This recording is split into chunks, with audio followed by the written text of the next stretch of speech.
What's the possibility of a depression? If we're following 1930, Very what's the high. possibility? Very high. And we have China going down, Japan's in trouble, the BRICS are coming up, we have a Yeah. war going on, unemployment's, I don't know. Yeah. Bob, I wrote a year and a half ago, China is going to lead the world down into the abyss. That was my statement, the abyss.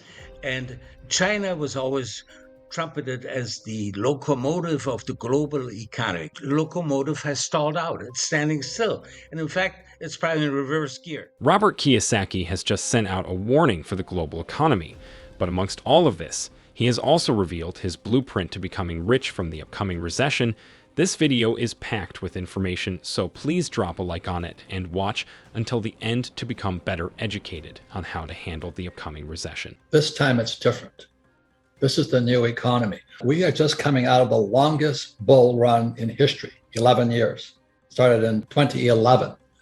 And at 2011, I made the biggest fortunes of my life because that was the MBS, mortgage-backed securities, and the CDO crashes, the real estate crashed. And I backed up the truck and I borrowed $300 million to buy the best real estate all across the Southwest. This is the longest bull market in history. And I look at some of these young kids, and I own some Bitcoin, I own some Ethereum, but they're all saying the same thing. This time it's different, and Bitcoin's crashed. And, the Federal Reserve Bank, I can't believe that. I mean, people say, don't fight the Fed and all this. Well, my question to everybody is this: can the Fed print oil? Can the Fed print gasoline? Can it print food? But everybody sits there and they've been brainwashed by Wall Street to go, do as the Fed tells you to do. Well, you got to be kidding me. Those guys are the three stooges, Janet Yellen, Biden, and Powell. You got to be kidding me. Why would you listen to them? Volcker saying it's going to crush, so he raised interest rates, right? So Powell is now channeling the spirit of Volcker. And, when Volcker crushed inflation, debt to GDP was 30%. And today it's 125% if you believe the numbers. So if he channels Volcker, and the other thing about history will tell you this: there's never been a soft landing. It's more Fed talk. I've made more money in the last 3 years in my whole life. And so that's what I want to talk about with you today, is that there's other ways of looking at investing, but to think that Powell is going to save you when, as you may know, the reverse repo market is running at $2 trillion a day today. Right. $2 trillion a day. And people are listening to Powell? You got to be kidding me. I own no stocks, bonds, mutual funds, ETFs. I do not touch paper. I'm not saying that you shouldn't, but I'm saying people have been brainwashed by the Fed, the Treasury, and whatever those guys are. Go to school, get a job, pay your taxes, get a high-paying job, and invest for the long term in a well-diversified portfolio of stocks, bonds, mutual funds, ETFs. It was in 1974 when I came back from Vietnam, a two-tour Marine helicopter pilot. I saw communism at work. It was not pretty. And I come back in 1974, they passed ERISA. ERISA stands for 401k right now, or IRA. And I went, oh my God, they're funneling my generation, the boomers, into the stock market. And they don't know anything about money. And in 1974, the biggest exodus, Adam, was school teachers suddenly becoming financial planners. I watched that with horror. Interesting. I watched it in horror. That's the poor leading the blind. And today we have baby boomers who are hoping the stock market stays up in their 401k just as Social Security goes bust. You think that's an accident? That's all I'm saying. I'm just a Marine. I'm a dumbass Marine lieutenant. Flew the gunship, went down 3 times. But today I listen to this bull and I go, oh my God, how can we be that stupid? Because we went to school, we did as we're told. Don't fight the Fed, do as the Fed tells you. Invest for the long term on a well-diversified portfolio of stocks, bonds, mutual funds, ETFs. And don't worry, Powell is now channeling Volcker. When the debt to GDP is 120%, you got to be kidding me. So when they were dropping the interest rates, I thought I died and went to heaven because I'd buy apartment houses. I own 13,000 apartment houses.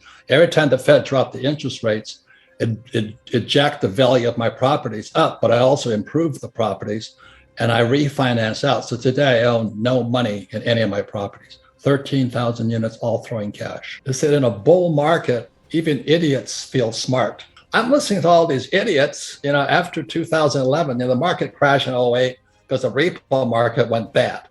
And the repo market is the credit of Lehman Brothers and Bear Stearns was bad. And they hammered that. Anyway, it's a long story. My friends are all inside that world. But then when it came back out, they just started pumping money, just like you said about Christine Lagarde, just start lying. And what they did was they kept printing more money to save a bad economy. It was already crashing again in 2011, but they kept printing money. And today we're going to pay that price. I use debt because debt is tax-free money. So what I did was I rehabbed my apartment, 13,000 of them. I just kept buying more with the cash flow, and I'd refinance out as interest rates drop. So I'm in good shape now. Then I set all interest rates right now. So I use debt. And who's that guy who says live debt free? Well, that's his opinion. I don't do that.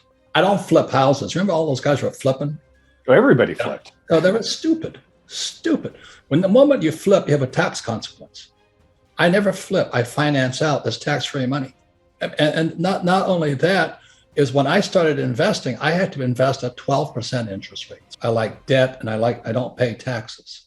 Because every time I borrow more money to float my properties, there's 3 types of tax breaks. I got appreciation, depreciation, and amortization. So I zero out. So my cost of money is, my tax on debt is 0. And I use that tax, appreciation, depreciation, amortizations, all in which I poured debt, to offset tax in my income. When Biden took the Keystone XL pipeline off, my oil I was selling from the ground, which is a tax break also, went from $30 a barrel to $130 a barrel. Today it's like $120. Yeah. But I went, oh my God, this guy Biden is going to bankrupt us. I'm not saying him, but there's somebody who wants to bankrupt because oil is the lifeblood of civilization. I worked for Standard Oil of California as a tanker officer when I graduated from school. I understand oil. I was on the Alaska pipeline and all this. I'm like, he's screwing us. So when he raises inflation, the poor and middle class will go broke. And that was just done as soon as he was being done before he took office. And so I'm looking at this guy's going to sell America down the drain. I'm not saying it's him, but somebody wants us to go broke. And I'm watching this going, oh my God. So what else so I have oil wells. I get tax breaks for those because I don't invest in oil stocks. I work for Standard Oil, but I don't invest in Standard Oil. I invest in the oil in the ground. I'm a wildcatter.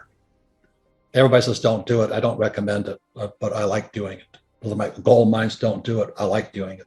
There's more opportunity today than ever before, but not if you've been brainwashed into going to school, getting a job, paying taxes, live debt-free, and invest in the stock market. This bubble right now, Adam, is a bigger bubble than 2008. This is the everything bubble.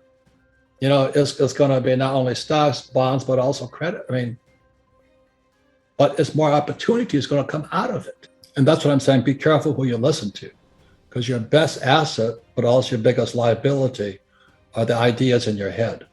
And be careful who puts them there.